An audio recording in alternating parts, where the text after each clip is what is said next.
faut instaurer des règles qui démocratisent la discussion autour du travail. Est-ce qu'on aura un dirigeant ou est-ce qu'on aura une équipe permanente? Par exemple, il existe des systèmes, notamment chez Google, où tu notes en permanence ton supérieur et s'il se comporte comme un con, tu le vires. Et la Constitution devait être quelque chose sur lequel en fait on s'entend tous. Et sur ce point de vue-là, je pense qu'il y a une première question à se poser, c'est pourquoi faire une Constitution? En partant de Platon par exemple ou d'Aristote, ils font une Constitution pour le but, c'est l'harmonie sociale, la justice.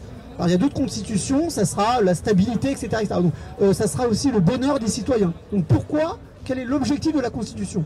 Première idée. Et donc sur quelle idée nous rassembler là-dessus, premièrement.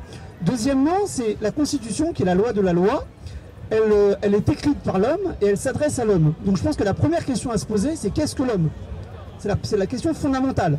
Quelle est la nature de l'homme? Alors pour Rousseau, l'homme est par nature empathique. Pour Hobbes, l'homme est par nature égoïste. Et en fonction de la définition commune qu'on aura de l'homme, alors on pourra commencer à écrire cette Constitution.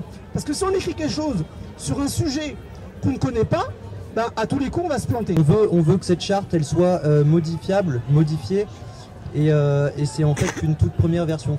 Donc là je peux vous faire, voilà, vous pouvez prendre une feuille chacun, jeter un œil déjà à cette première version, et elle va être publiée sur le wiki de nuitdebout.fr, et chacun pourra venir la modifier en fait sur un site qui s'appelle Framapad. Et c'est un site en fait où tout le monde peut modifier en ligne la charte. Voilà, donc je vous invite à surtout tous vous investir, et plus on sera nombreux à inventer les règles, meilleures elles sont, je pense.